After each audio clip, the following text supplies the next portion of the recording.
Hello and welcome to a new episode of the Cradle News Roundup, your one-stop shop for all news West Asia. My name is Esteban Carrillo. I am the news editor for the Cradle, and as usual, I'm joined by my colleagues, content creator and writer for the Cradle, Karim Shami, and editor and columnist for the Cradle, Sharmin Narwani. And before we start, as usual, we just want to remind you to please leave a like, to share this video, to subscribe to our channel, to find us on our other social media channels, and above all, to check out our Patreon, where you can become a supporter of the Cradle.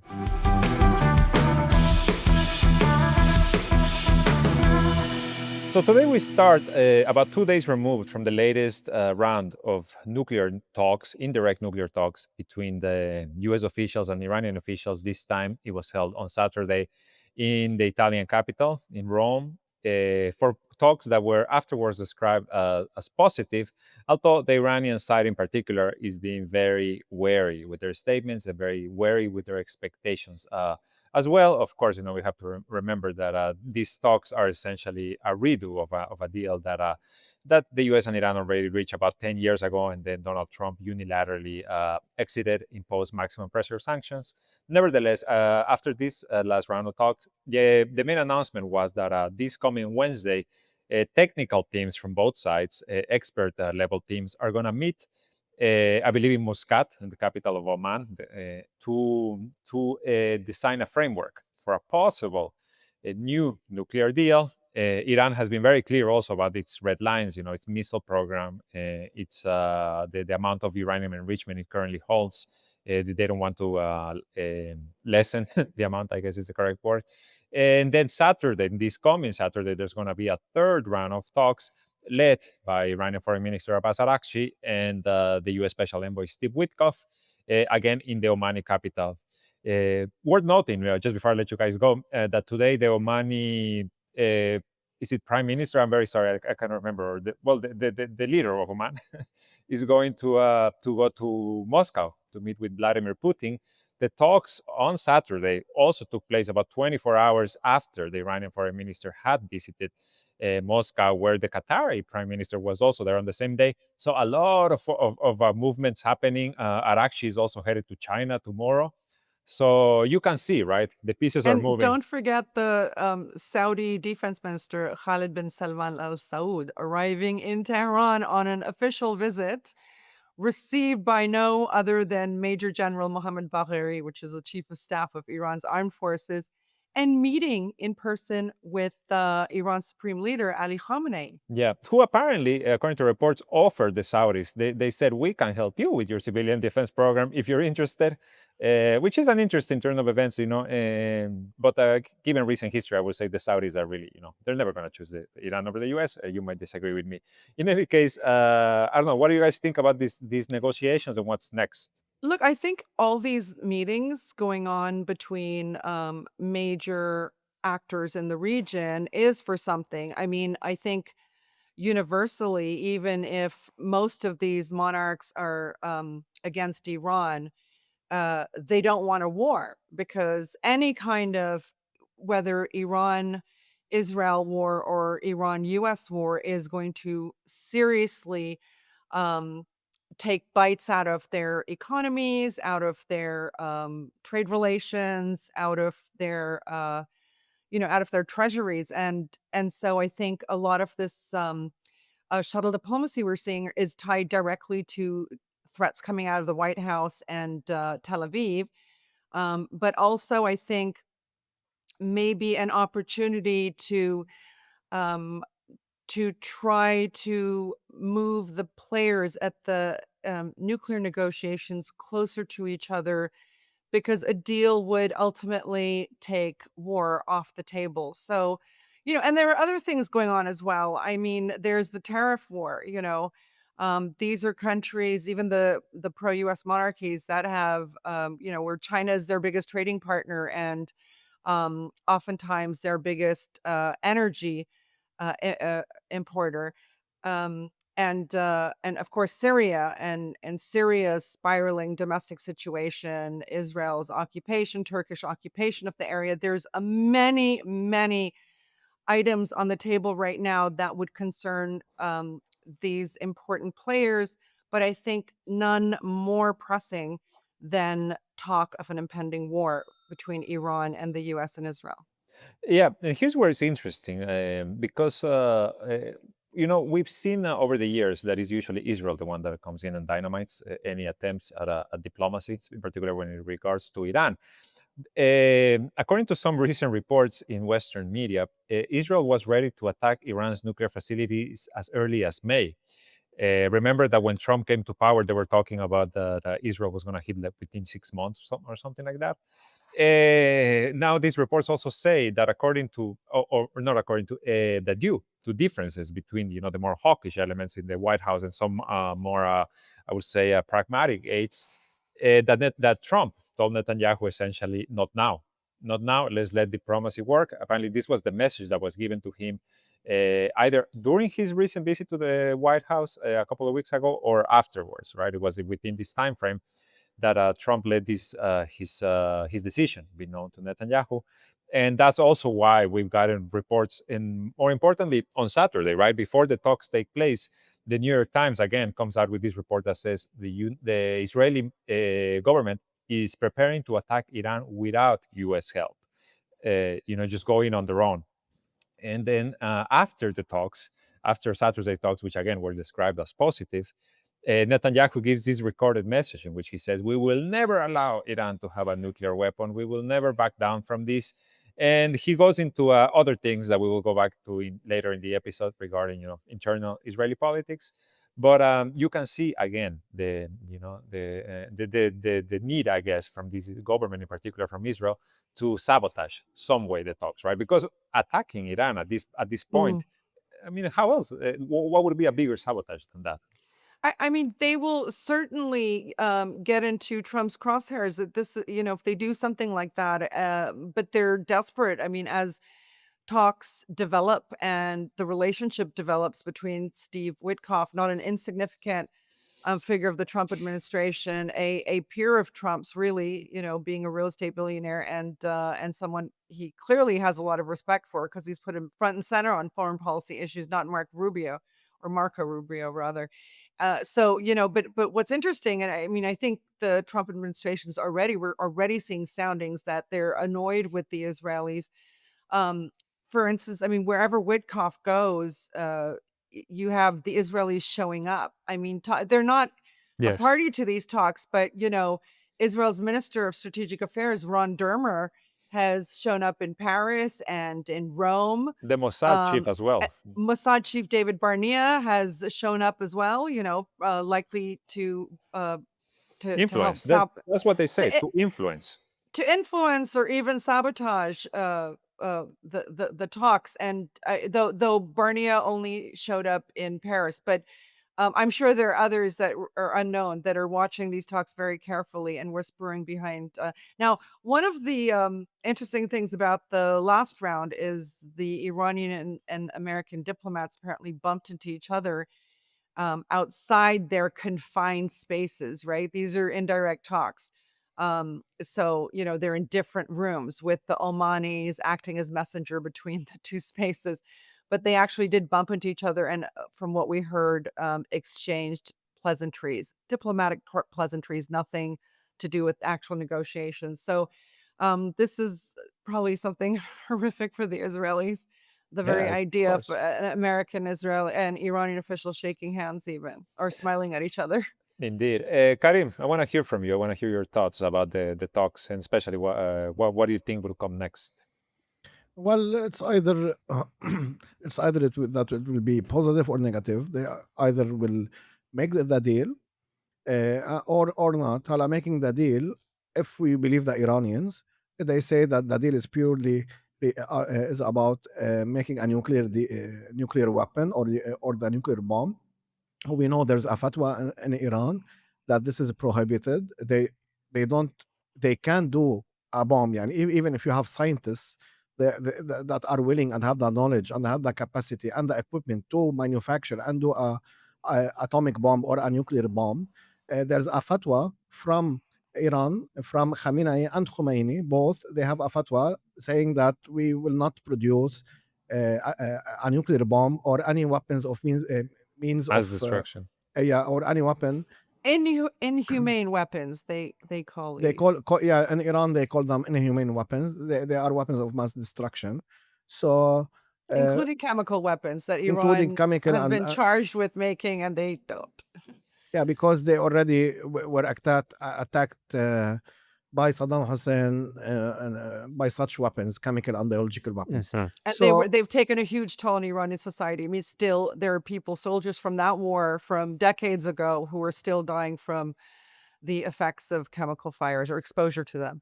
if Trump wants to make a deal with Iran and say, "Oh, I made a deal. Look at this beautiful deal," as he always does, first the deal will be very similar to the past deal that he withdrew from, Yes. and Iran. I don't think Iran will lose anything because Iran doesn't even want to produce a nuclear bomb. It's all Israeli propaganda. We can look back to I think 1984 or 1985 since back then the Israeli propaganda machine is saying that Iran needs like few weeks to produce a bomb. Until Mm. now they Mhm. didn't. So I Yeah. don't think Iran has anything to lose. But I think if they didn't have a deal, it will be like in a bad shape because they already renegotiating the same guy who withdrew from the deal. And for the Americans, I don't think they have anything to lose or to win. Yani. The only thing that they will win is the picture of uh, Trump saying, "I made the most beautiful deal in the world, and that's the way how to make deal." And now Iran will never have But a nuclear here's bomb and something. this stuff. Just let me mention something because apparently during the first round, the Iranians asked for what they described as watertight guarantees that Mm. not just Trump but any Mhm. U.S. president coming after would not withdraw from the deal. You know, essentially saying, please don't let this become a second JCPOA. And one thing, just and this is my personal opinion, is that I know about the fatwa, but at this point, a nuclear weapon is a lot more a geopolitical tool than something that I would say to be militarily used. It's more like what do you call it? The mutually assured destruction, Destruction. right? Like this Yeah. is why North Korea doesn't face the same situation, I would say, as Iran. Yeah. No, I agree, but Karim, what you're saying is also not insignificant. This is Trump is an ego man, right? That's it, Mhm. and he likes mass adoration. So even repackaging a worse version of the Obama deal, as long as he can flaunt it to his MAGA supporters and his media outlets as a massive win, the most beautiful deal in the world, that's not insignificant. And right now, I think Trump realizes that he's coming. We've talked about how he came out of, he came into the White House guns blazing, right? I mean, on domestic agendas, kicking out immigrants, shutting down free speech on Palestine, just, China tariffs, global tariffs, taking on Europe. Um, Sending people to to a Salvador prison with no due process, etc. Yeah, bombing Yemen, he's suddenly seeing, certainly on the foreign policy front, things backfiring. I mean, in Yemen, they've made no headway, and he thought it would be like an easy swipe at a poor country, and is Yeah. learning what Joe Biden learned, that you can't, and Mohammed bin Salman or Mohammed bin Zayed learned, that you can't take on a Yemen and not expect to A, get hit, B, win. So foreign policy wise, the China tariffs thing has been absolute disaster. I mean, mass Yes. mockery, right? And he's had to roll back on certain tariffs already, Yeah. and get mocked. I mean, called a clown essentially by various world leaders. Yeah. And then on Yemen again, he's hit a wall. So he suddenly realizes this Iran business could be a lot more serious than he anticipates. Mhm. And of course, he's gotten advice from his top intelligence hire, Tulsi Gabbard, who Mhm. has weighed in against this, and now we see JD Vance. I mean, this is the interesting that's happening, is the split within the Trump administration, the top brass in his administration, from his vice president, head of intelligence, military, generals, etc., who are weighing in on the Iran thing, saying we should not do this. So all of a sudden, Trump has given a lot of space to talks, and I think for him, he's probably going to capitulate to quite a few things because the original deal was not bad. I mean, let's be honest. What the Americans are saying, we want Iran not to have a nuclear weapon, is really not even under discussion Mhm. because Iran doesn't want a nuclear weapon, right? So the Iranians are saying, okay, what kind of like clownery do you want us to, to do to arrive at a signed paper, so you can sell it to your public and say, hey, we got, we got Yeah. not to produce a nuclear weapon. They don't even want it. So I can't see him getting anything more than he did with the deal before Mhm. because Iranians got hit so badly. The Rouhani administration got hit so badly for the collapse of that deal. They staked their political capital on it. Everyone in the Rouhani administration got burned, Mhm. including Foreign Minister Zarif, who is now strategic advisor to Masoud Pezeshkian, the new Iranian president, reform as president, right? So in Iran, everyone be looking at the language of the deal. Doesn't really matter. Trump just wants to not have Iran become the problem China and Yemen have become.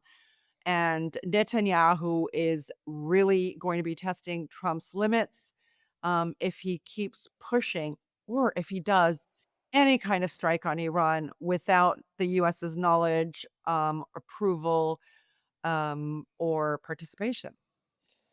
Yeah, and let us not forget that also Iran is desperate to have uh, a deal because of their economy, and we know that Mhm. the moment they announce that they might sit with the United States, their tuman, their local currency, uh, became suddenly stronger, and it was better against other foreign currencies. So I Yeah. think both Iran will benefit more because we know if the United States eases the sanctions on Iran, Iran is situated in a very important geographical location between Mhm. East and West Europe, Central Asia, and near Russia and near like Pakistan and many countries that have wealth and have a high population. And Iran is capable of manufacturing and exporting local stuff and energy. And of course, now under the rule of the United States or under the sanction of the United States, Iran can't produce as it should or export petroleum and other products as it should. So it will benefit, and the Iranian people will benefit from this. But of course, also we are talking purely geopolitics here, and we're not mentioning Gaza because many people on social media and even officials or whatever they are saying, if Iran makes a deal, that means that the United States and Iran are friends, and they don't care about Palestine and the resistance faction and all these stuff. I think we have also to address this topic because it's very important. What do you think, Shameen?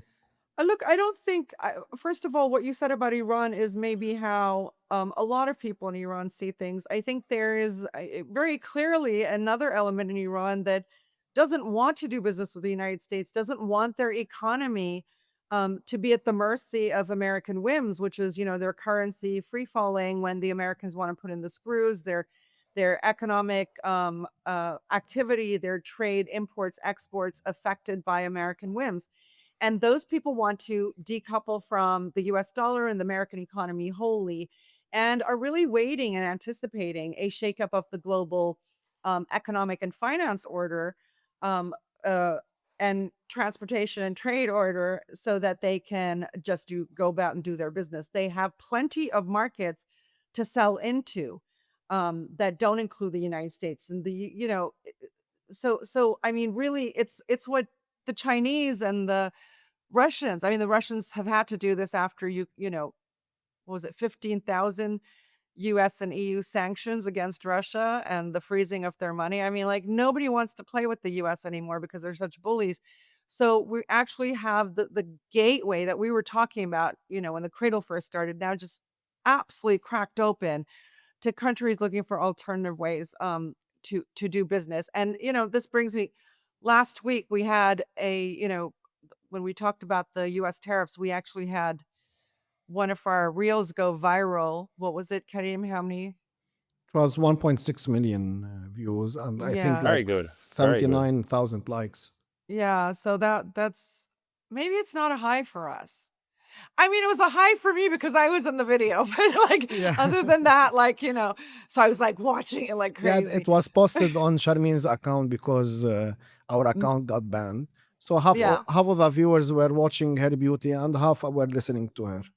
Okay. We So see your comments. We see your comments. yeah, anyways, so shut up guys. Anyways, so basically it made me think, I mean, we referred to something last week, and I think this is important because we talked about how the Chinese had rolled out a digital payment um system, okay, like online system, which spans 200 countries and has, I mean, this is just like super recent, like a week or so ago. They've already handled over 1.2 trillion in cross-border settlements through this renminbi-based system. So as Washington is still debating, should we have a digital dollar or not? Beijing has already rolled out a digital renminbi, okay, and payment system. And I mean, it is shaking the very foundations of global finance. This cross-border settlement system now seamlessly connects to 10 ASEAN states, okay, nations, and 6 West Asian countries. It will enable nearly 38% of the world's trade volume to bypass the US controlled Belgium based SWIFT system. It's the system of messaging through banks. SWIFT is how banks message each other when they're transacting or, sorry, wiring funds among each other. And, the Iranians have been cut out of the SWIFT. The Russians have been cut out of SWIFT. Basically, anyone the US want and its allies want to punish gets cut out of SWIFT. Suddenly, this digital renminbi comes on board and it will, I mean, we're talking about 40% of world's trade can bypass SWIFT.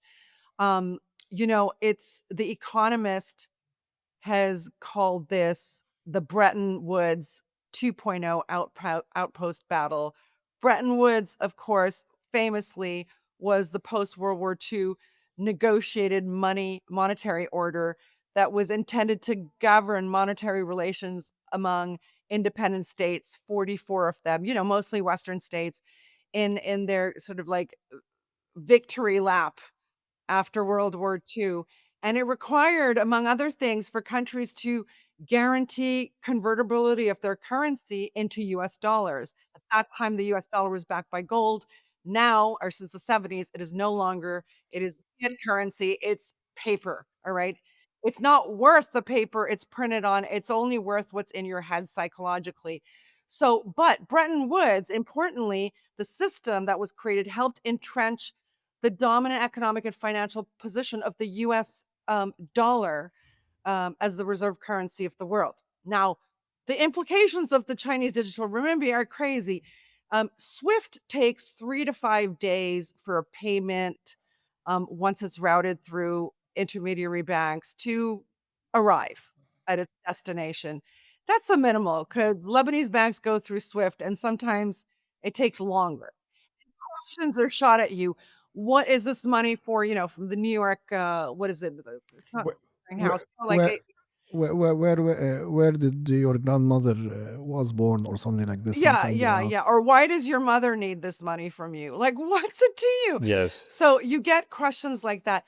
China's blockchain driven digital renminbi platform compresses the process to seconds.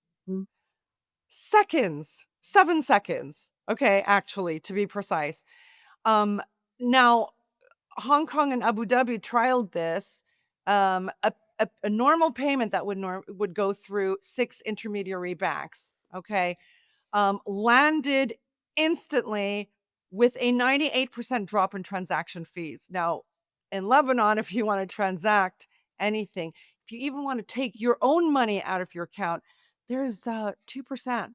You have to, 2% for just taking your money. If you put money in your account, you have to pay a few percent. If you take that same money out of your account, you have to pay a few percent. This is, I mean, not only did they steal our deposits, but they're absolutely rubbing us blind. Yeah, it's highway So, robbery. yeah, and transaction fees that used to be minimal are now just rocketing across the world. So, this is going to be very attractive to companies that want to transact without all of the U.S. imposed processes that, if you're from a brown country or what they view as a shithole country or a Muslim country or an African country or a Latin American country, they can now drag out your process and ask you intrusive questions. Exactly. Now it just goes through the renminbi platform. It's in a few seconds and it cuts your transaction fees by almost 100%.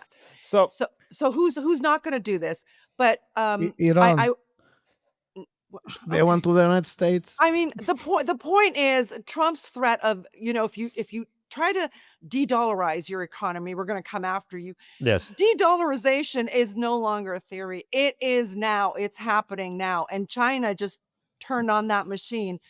I came across something on Twitter the other day. It just shocked me.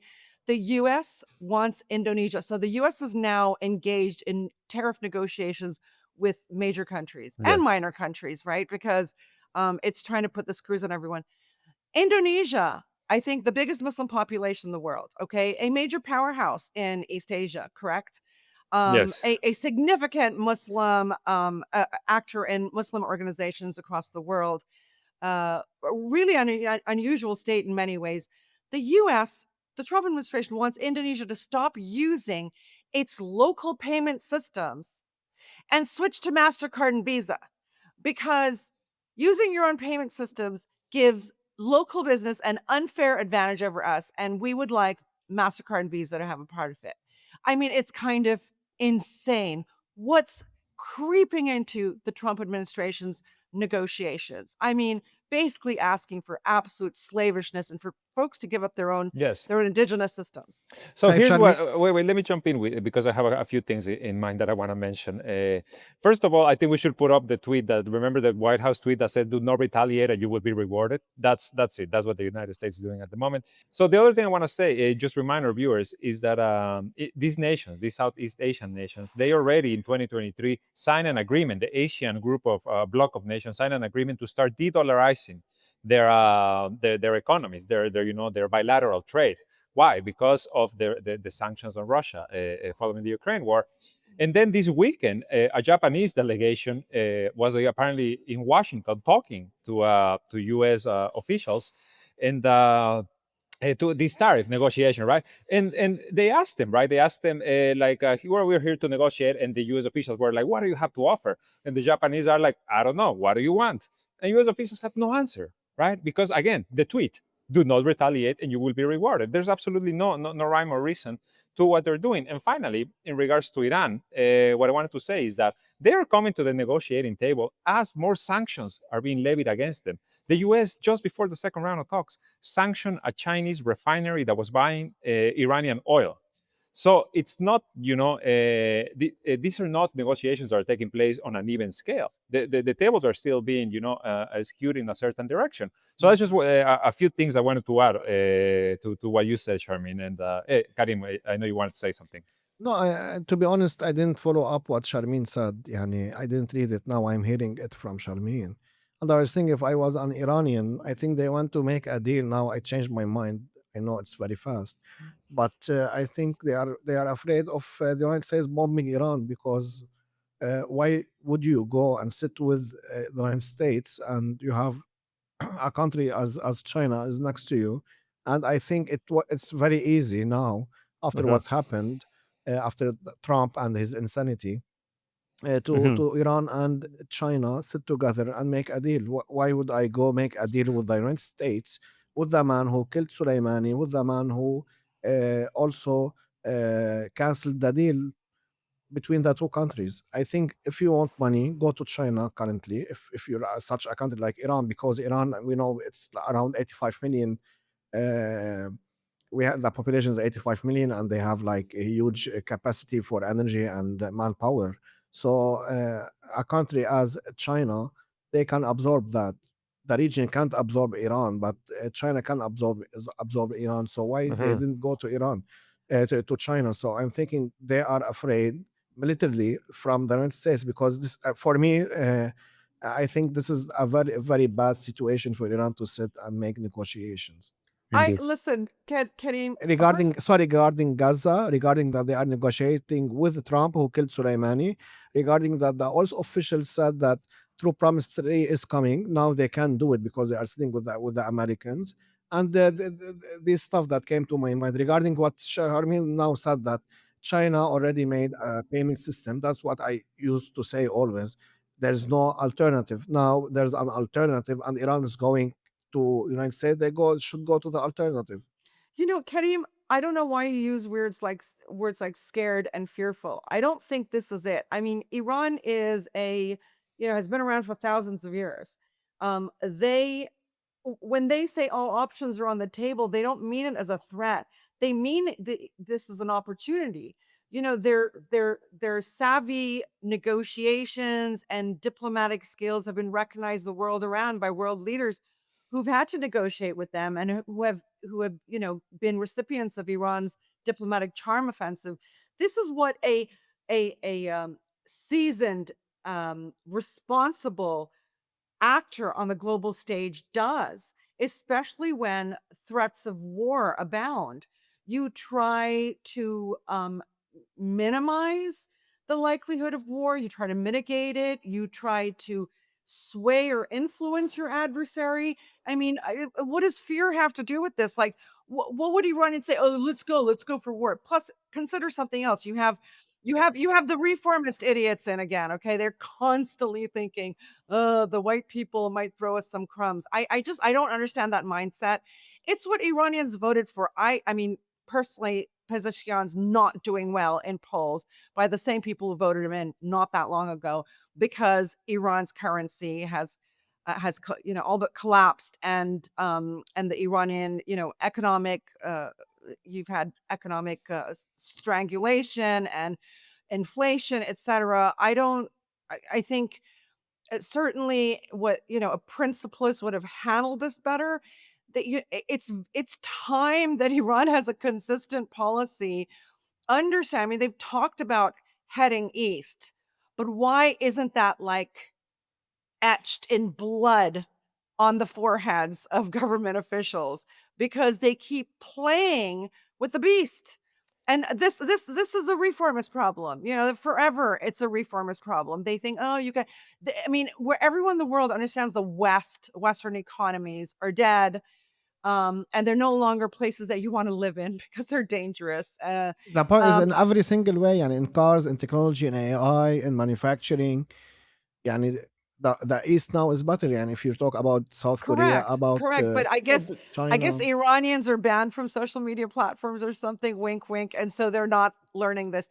But, I think there's been a lot of really excellent propaganda efforts by the Americans and Western countries to make Iranians distrustful of China. It's sort of, we see this throughout West Asia, we see this throughout Africa. People saying you can't trust the Chinese, you can't trust the quality of their products. We now see with our own eyes this is not the case. And so much of that will be changing. But Yeah. for God's sakes, Karim, Iran's sitting at the negotiating table because it's a really smart global actor. That's what you should do, even as you plan for war. I wanted to say two things. The first one was, remember this YouTuber, right, or this social media personality who recently went to China. I think he debunked Speed. so many. The I show speed, yes, this kid. He Yeah. debunked so many of these myths. Like in the Yeah. West at this point, they are just in awe, I would say, of what China has achieved. And the other thing was, look east was the policy of the Ibrahim Raisi government. Yeah. Remember that. That was when you say, why isn't it etched in blood? It was. It was until he died, and then now we have a different But it's approach, I would say. not their policy now. These Yeah, it's not. people wouldn't dare reverse a policy like that, but they're just, Anyways, the point is, even if you had a principlist government in, it is possible with the threats of war that the Iranian government would open up some discussions against indirect discussions based on the supreme leaders, decisions to, like I said, stretch out talks, destroy the momentum towards war, allow there to be frictions developed on the American side with, like within the Trump administration, which we've already discussed, within between the U.S. administration and the Israeli administration, allowing frictions there to also emerge. So it's not altogether a bad play on the chessboard. I don't think it comes from fear, to be honest. But I mean, if we can, for a moment, let's talk about Israel. Yes. Yes, yes, yes. Netanyahu just got, you know, surprised by Trump at the Oval Office when Trump was like, yeah, we're starting negotiations with Iran. We all Yeah. saw that. We discussed it last week. In a 30-minute meeting, in a 30-minute meeting, he was so shocked that they was, let's just come in and go out. Yeah, yeah. And then now he's threatening maybe they'll go it alone. These are things that are not going to play well with Trump. They're going to be seen as little threats to Trump and his plans. They're going to be seen as efforts to scuttle his plans.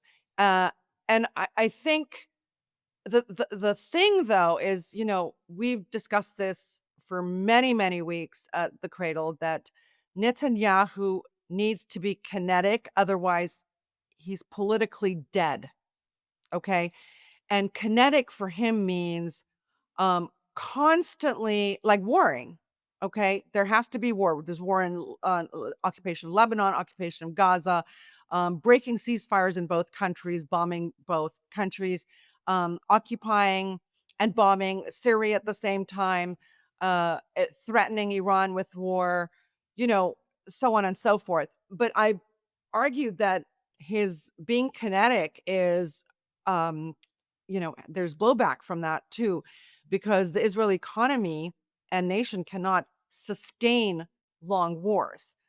Okay, they know they can't, and yet Netanyahu is doing this to keep himself out of jail, out of the courts, to kick the can of uh, an October 7th investigation down the road as far as he can, to try to score some wins miraculously, but increasingly, reservists aren't showing up for the army. But he is splitting. So even before October 7th, 2023, there were like mass protests on Israeli streets because he was trying to stack the judicial system, basically undercut any form of democracy, stack the judicial system so they would give the executive branch more power, sweeping powers to do whatever he wants, basically. But that, after the war, has just become across the board. He's now trying to disassemble Israel's intelligence agencies. He's trying to take apart the military leadership, the more saner elements of the military. Can you even say that? Is that like not an oxymoron, of the Israeli occupation forces? And so a series of, we're getting quotes now coming out from people who otherwise, you keep your problems among the family. That's how Israel operated for a long time. The cat is out of the bag. Israeli opposition leader Yair Lapid has now just said, we're entering a situation of civil war in which Jews will kill Jews. His quote. He says, this time it's based on unequivocal intelligence information. We are on our way to another disaster. This time it will come from within. The levels of incitement and madness are unprecedented. The red line has been crossed. If we don't stop this, there will be political murder here in Israel, maybe more than one. Jews will kill Jews. This comes as Maariv has published, Maariv, the Hebrew The Israeli daily, outlet. that 60% of Israelis see a real danger of civil war. I feel like we've seen that statistic even in the past. I don't know I if that think so. number's Even gone during up. the, Yeah. the judicial overhaul, we were hearing about these things because of Yeah. the deep division. This is a divided society. There's no way a society that is capable of doing what it has done over the past year and a half is going to be, like rainbows and sunshine behind the Yeah. scenes. But I urge you, because this all came to me through a Conflicts Forum email. Conflicts Forum is a very excellent group that looks at West Asian geopolitics in a way that not many others do. But, Ehud Barak, a former Israeli prime minister, the one we've seen sexy pictures of leaked on the internet, says that this is a tipping point moment in Israel's history and that we are on the brink of falling into the abyss. He's talking domestically only, okay? Ehud Olmert, another former Israeli prime minister, he says, we're only in the first stage of seeing this. He says in the second stage, you're going to have the hooligans, Netanyahu's hooligans, unleashing violence on everything that criticizes His rule. Netanyahu. So, new TV news studios taking them over, armed guys, hundreds of armed militiamen, armed by Netanyahu's national security minister, Ben Gvir, okay, coming in, and who's going to stop them? The police normally does this. The police are under Ben Gvir. He says, like, basically, they're calling people who question Netanyahu Hamas supporters. These are Israeli, like major Israeli anchors and stuff. But this is and Ehud Olmert talks about we're closer than ever, not to a civil insurrection, he says, but to a civil war. And see, what's happening is the intelligence, the military, and the police. Like, there's a war between these three Yes. Yes. security establishments, right? And Netanyahu's trying to basically remove anyone who challenges him in any way, even on like, no, we need to stop the war in Gaza, or we should focus on getting the hostages out. He will not tolerate such insubordination. What is normal with the people you hire, the best people, the head of Yeah. your intelligence groups, to give you unfiltered, information. But he's trying to remove them and only put in people who are loyal to the king.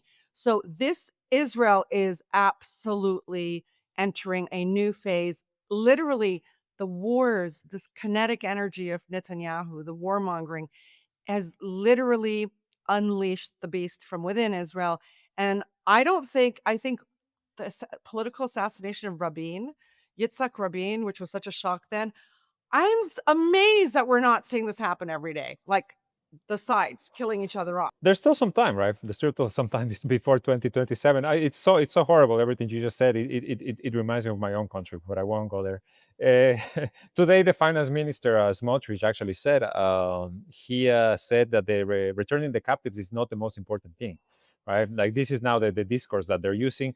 And Netanyahu is now mired in in this whole deal with the Shin Bet chief, and Yeah. who told the court today that Netanyahu had wanted him, Ron Barr, to obey the prime minister over the Supreme Court, right? And to this is a man who Loyal is to the king.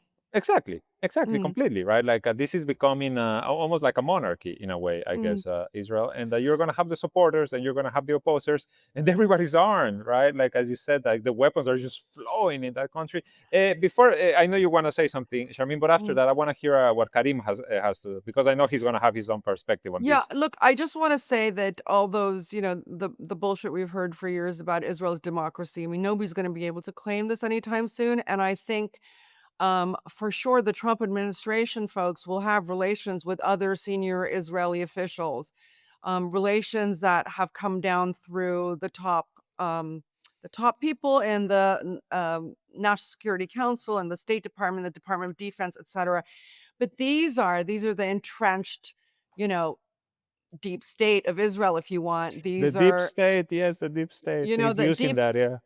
deep state of Israel. But these are people now who are turning on Netanyahu. I mean, we just had a bunch of Israeli defense officials and military officials and intelligence officials. They're like all signing on letters saying, we can't do this anymore. We've got to stop the war. And he's ignoring them. But at some point, the American counterparts, right, are going to say, we need to cut this guy loose. He's becoming a huge liability for us. And Israel is acting in a way that's unpredictable and could sabotage a lot of things that U.S. interests, which is, again, focused on China and then sorting things with Russia. This Trump administration's initiatives, right? And Benjamin Netanyahu will sabotage them. I mean, I know I've been saying for ages that, like, I think it's going to get so interesting when Trump and Netanyahu come to a head. I do believe that's going to happen, and especially now that Trump is doing something that he wants to do, which is, I guess, lessen his, the political smackdowns he's getting by opening nuclear talks with the Iranians, which is absolutely the opposite of what Netanyahu wants. I mean, if there's anything top of Netanyahu's agenda, it's war with Iran. There's nothing, not war in Gaza, not occupation of Syria, not it's war in Iran. Well, it And Trump is just, you know, yeah. Go ahead, Karim. Tell us what you think. I wanna hear from you. Yeah, I just wanted to say that when the West is strong, Israel is strong, and now the West is not in a good shape. We're seeing what's happening between Trump and Europe and the rise of China and the East, and this will weaken Israel politically and in the whole world, yani. And we saw also the social media, the lies, the propaganda that they did and worked for in movies, Hollywood, and in many places for 75 years. Social media somehow now it's started to crumble this, although the people that were appointed in Hollywood and all these sensitive places in the world are still there. But I think after at least one generation, they will not stay there. That's one. And second, I hope everything Sharmin said will happen, but I want Palestinians or the acts of resistance to be part of it. I might sound biased, but I don't want Israel to crumble without hands of the resistance. yeah, Kareem, I don't really care how it crumbles. Like, let's just be honest. The fact is, I've been saying the Israelis launched some big hits on the Axis. And so I've said that, Israel's demise continues because of its warmongering and like bleeding of its resources and political capital globally and domestically. And so the game has shifted. We're now watching the Americans and Israelis crumble together because they, it's the unhinged beast at the edge of the empire's decline. And so it doesn't really matter how it falls.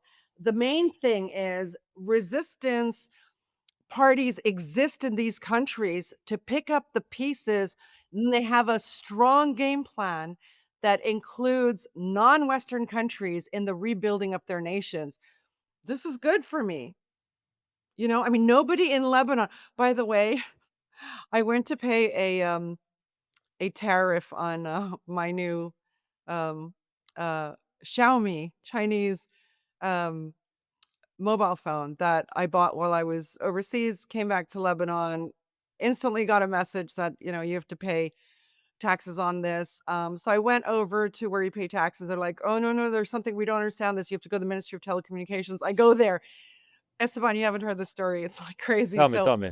I happened to buy so the woman who's looking this for me, she's like, "Oh, no, you don't have to pay this." And I wasn't understanding why. So she says, come on out. I'll have someone explain to you. And we bump into some senior officials at the Ministry of Telecommunications. We're walking out of a meeting. And so she says, "Can you explain this to her?" And they're like, "You don't have to pay taxes on this because we at the Ministry of Telecommunications have a fee for different phones. Like they clearly have for iPhones and Nokias and whatever, right?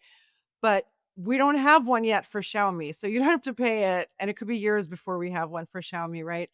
So I'm like, "Well, that's so smart. That's so great. Why doesn't everybody buy Chinese phones?"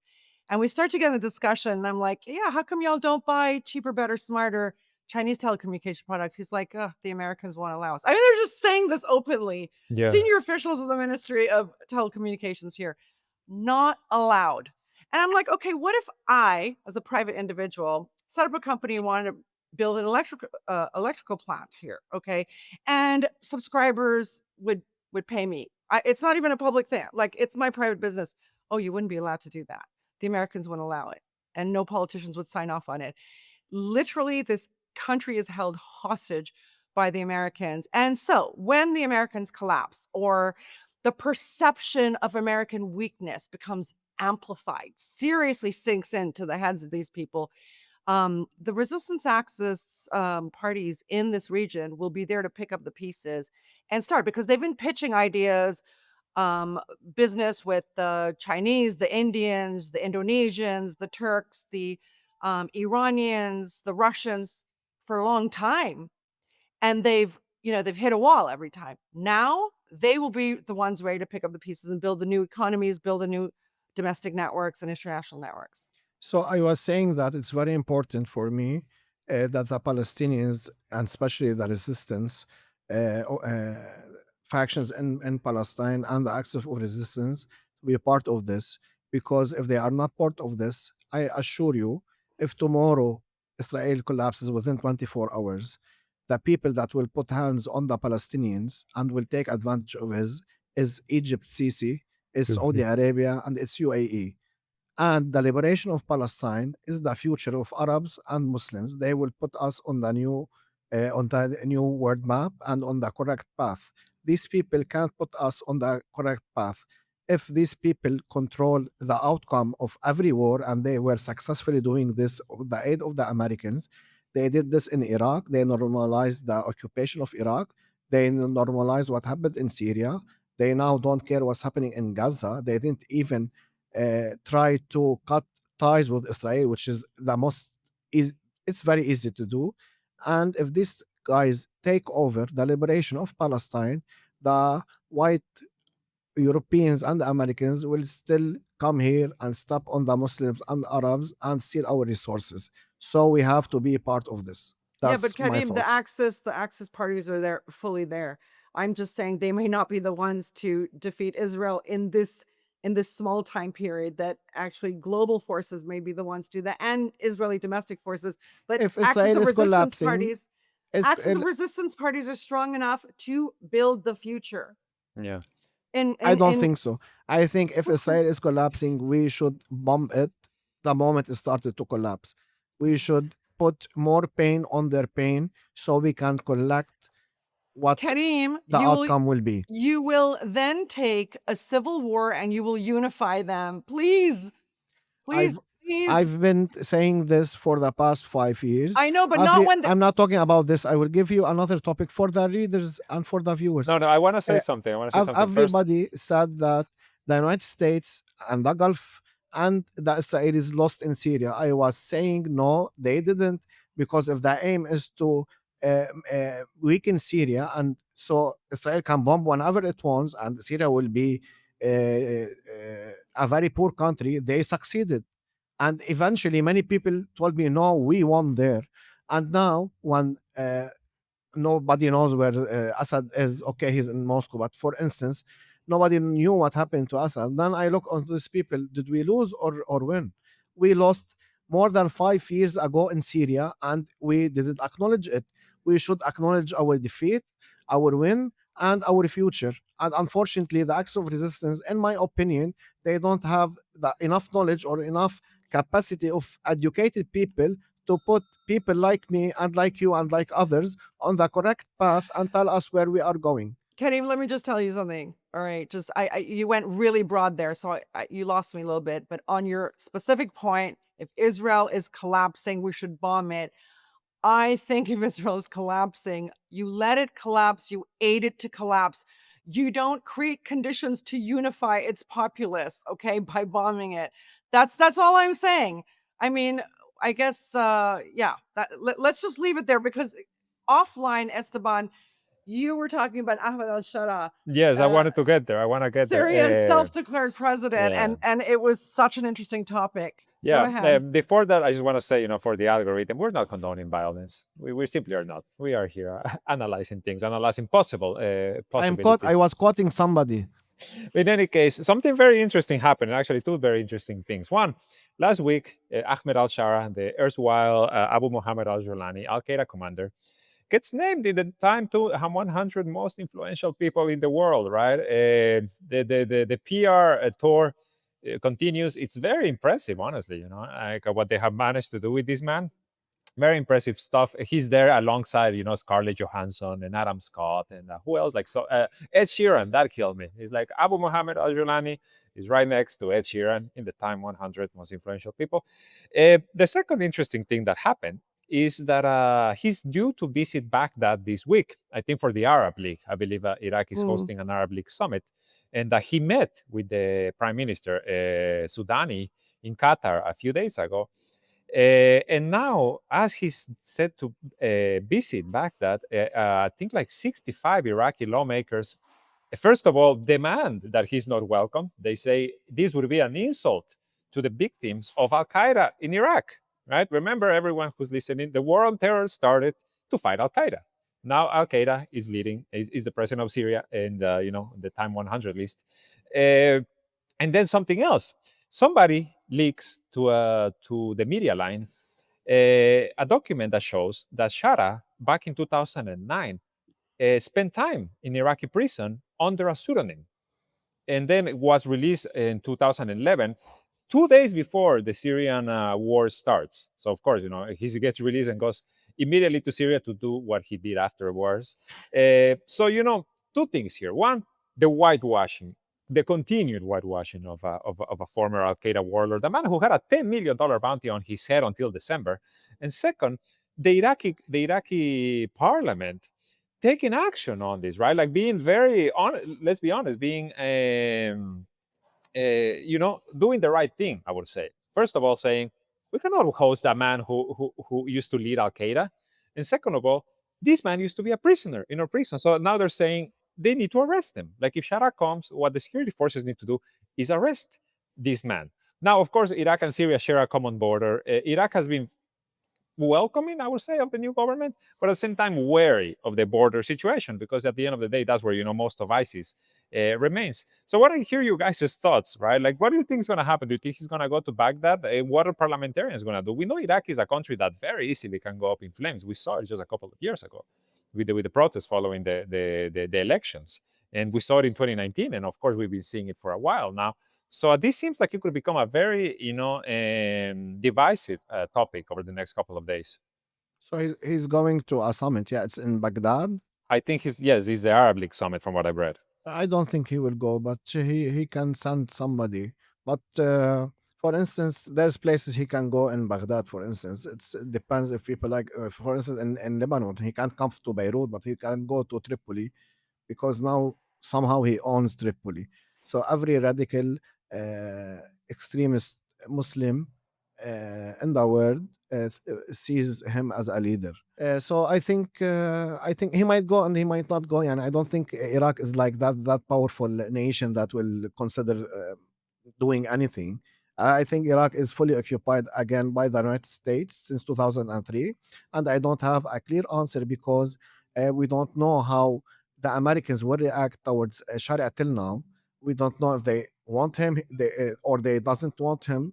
So if I had this answer, I would tell you how Iraq will act. So uh, I don't think, but personally, he will go because uh, there's factions in Iraq that are capable to like put people on the streets like 100,000 and to protest against him, or he might go and face protests. What do you think Uh, Muqtada al-Sadr thinks? Now he's invisible. Muqtada is invisible, but Khazali said that he's not welcome and they should prosecute him in Iraq. But also we have an example, which is that the president of Lebanon and the prime minister both talked, and Nawaf, I think it's the second or the third time, who's the Yeah, prime minister of Lebanon, met he's Al met a bunch of Sharia, times. Yeah. and they were very happy. Although Al Sharia killed Muslims, Sunnis and Shias, and kidnapped and killed Lebanese Christians. Of course, I'm talking about Lebanese people, and also his gangs occupied part of Lebanon in the north and in the north east, and now everybody is okay with him. So everybody wants to meet with Sharia, and I think Iraq is weaker than determining its own choices. I do agree with that. I mean, we actually haven't covered Iraq for quite a while, I feel, here at the Cradle, meaning done an in-depth analysis just because everything's so up in the air. It's just acting like a regional actor with no agency. When there are opportunities, they get shut down. The Americans seem to be winning round after round after round, but that's possibly temporary. Again, I think when the penny drops about how weak the US has become, and really watching the US China war, tariff war, trade war, um, has brought that notion home to so many more people than existed before Trump came out with his tariffs. Do you know what I mean? It's like the whole world suddenly like, oh, I want to go visit China. China seems to be the greater place in the world. I think China, and but that's also, with Russia too. I mean, Europe now looks weak. Russia doesn't. You know what I mean? Perceptions are changing. Slavish countries like like Iraq and Lebanon will take a bit longer, I think, for to be impacted by this seismic perception shift, in my view. But back to Jolani, we will do an article this week. We'll publish an article this week Yes, sir. by our Syria correspondent who is shining a light on the disappearance of women, many of them Alawi women, okay, from coastal cities, and Where the massacres have apparently been taking place. and apparently are ending up as sex slaves in forced marriages in some cases in Idlib, which was Jolani slash Shara's stronghold, right? Al Qaeda associated groups, meaning Jolani's HTS groups associated with him are viewed as the perpetrators, the most likely perpetrators. Though of course it's a free for all in this kind of climate, you know. So this is something really important, you know, as people, as Western states talk about like removing sanctions from Shara Syria, As he's right? And he on gets the cover of Time, yeah. on the cover of Time magazine. There's a friggin' sex slave marketplace in Idlib, his stronghold. You know, like Uh, shut up. And how many of these European leaders are now women? Defense ministers, foreign ministers, head of states, right? They're all these like youngish women, and Von der they're talking, Leyen, Kaja yeah, Kallas. they're talking absolute rubbish, and they're talking about Syria, you know, not Gaza, but Syria. They're going. Let's make Yeah. good with Al Qaeda. Oh, sex slavery really? Well, just don't mention it. It's ugly. You know, I don't. Yeah. Anyways, No, we're but here the- at the Cradle to shine a light on the things you don't read about in English otherwise. And I hope y'all do read this article, because even though it's not, you know, a full investigation, because it's really hard to get information from Syria, there are enough real people that were touched by our reporter reporting on things that I think serious attention needs to be given to this issue. but the same leaders are willing to cut their hair over a person who died in Iran. It's so hilarious for me. I can't woman comprehend. life freedom, Karim. Yeah, Women Israel life kills freedom. like 20 women, and we can see them shredded to parts, and they do nothing. Like And 20,000 women. yeah, and Yeah, no. yeah, and Iranian women who had a scarf removed or whatever, they No, go she didn't. protest. We saw the video. No, I'm not talking about her. There's something happened after that. And there's a video of a man taking or putting back a scarf, and they made a big deal of it. Yeah. And I just wanted to what Sharmeen said. Unfortunately, is still happening and happened previously in our region. At the start of war of in Syria, also they used to take women and sell them back in Yemen, and it happened with the Yazidis in Iraq. And Yes. currently it's happening in Libya. There's also unfortunately videos of like women from sub-Sahara, from In Sudan. from Sudan and and Mali and other places. They go to Libya, and there's a market for them there. So unfortunately, us following the West, and the West doing whatever they want here, and we have these leaders that are willing to accept anything from the West. They don't even like answer, and they don't say, okay, if we do this for you, what you can do to our country. They don't even mention this, and everything led us to this situation. But there's always hope, and viva everything. Kareem, that's so depressing. We're talking about the world changing, and you're talking about Arab leaders, and they'll be removed when the world changes.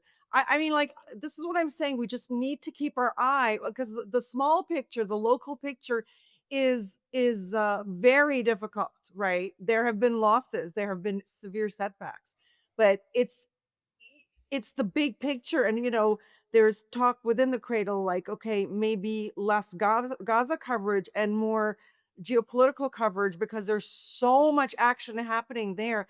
But it's actually where the shifts will come locally. You know, the decisions made geopolitically, regionally, and internationally, now for the first time in a long time, will have a direct impact on the local situation, on economies, on political balances. Yeah. I just want to remind our readers, I know we went a bit off topic here, but definitely be on the lookout for this article because this is a very important topic of what is happening in Syria right now with the kidnapping of the women. It's been happening since the fall of the Assad government. And it's a kind of a repeat, I would say, with what happened with the Yazidis, right, in Iraq, in near Mosul, which is also, ISIS takes these sex slaves, I would say, although ISIS has their own perspective on this, I guess,